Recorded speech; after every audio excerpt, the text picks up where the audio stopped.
লোকসভার ভোট ঘোষণার আগেই নবদ্বীপ পৌরসভার 15 নম্বর ওয়ার্ডে শুরু হয়ে গেল দেয়াল লেখনের কাজ। দলীয় প্রার্থীর নাম না লিখেই প্রচারে নেমে পড়ল সর্বভারতীয় তৃণমূল কংগ্রেস। রবিবার 15 নম্বর ওয়ার্ডের কাউন্সিলর নির্মল কান্তি দেবের নেতৃত্বে দেয়াল লিখনের কাজ শুরু করে দিলেন তার কর্মীরা। দেওয়াল লিখনে প্রতীক চিহ্ন থাকলেও প্রার্থীর নামের জায়গাটি ফাঁকা রাখা হয়েছে, কারণ সরকারিভাবে শাসক তৃণমূল সহ কোনো রাজনৈতিক দলই এখনও তাদের প্রার্থী পদের নাম ঘোষণা করেনি। আপাতত দেয়ালগুলিতে নানান রঙে লেখা হচ্ছে উন্নয়নের বিভিন্ন স্লোগান, আর আঁকা হচ্ছে দলীয় প্রতীক ঘাসফুল। কোথাও লেখা হয়েছে মাসে মাসে বাড়ল নিশ্চিত আয়, লক্ষ্মীর ভাণ্ডার নারীর সহায়। বিজেপি শাসিত কেন্দ্রীয় সরকারের বঞ্চনার বিরুদ্ধে এবং মাটি মানুষের সরকারের বিভিন্ন সামাজিক প্রকল্প প্রদানের সপক্ষে বিভিন্ন স্লোগান লেখা শুরু হয়েছে দেওয়ালে।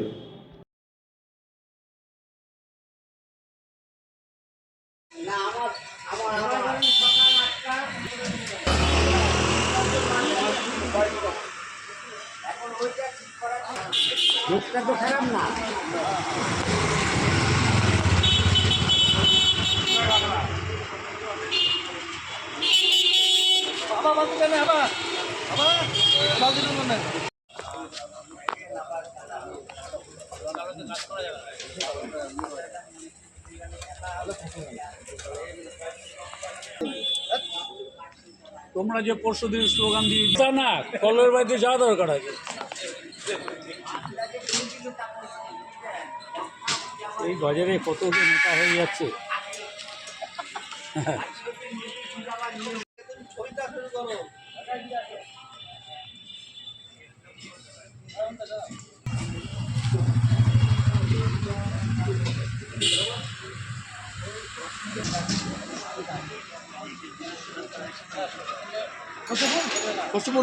অরেঞ্জটা ফুটবে।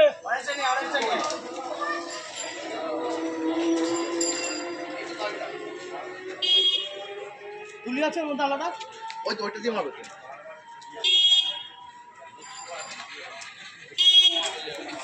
বিষয়টা হচ্ছে, যখন থেকে আজকে বলা নয়, 2 মাস আগে থেকে আমার 15 নম্বর ওয়ার্ডে যে সমস্ত কর্মী এবং নেতৃত্ব আছে তাদের সাথে বসে আমরা ঠিক করেছিলাম যে আমরা আমাদের ওয়ার্ডে গতবার যে পৌরসভা নির্বাচনের যে লিডটা ছিল সেই লিডটাকে যাতে আরও বাড়ানো যায়, সেইভাবে 2 মাস আগে থেকে আমরা প্রস্তুতি শুরু করেছি।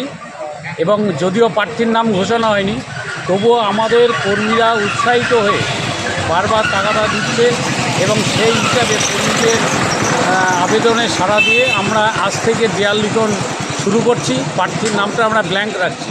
আশা করছি আগামী 8-10 দিনের মধ্যে প্রার্থী তালিকা ঘোষণা হয়ে যাবে এবং তখন আমরা প্রার্থীর নামটা লিখব।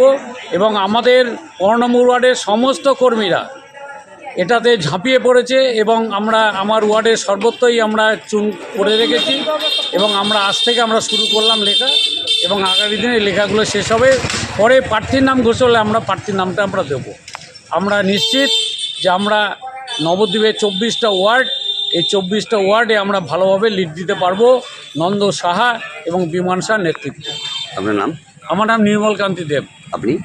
আমি কাউন্সিলর 15 নম্বর ওয়ার্ড।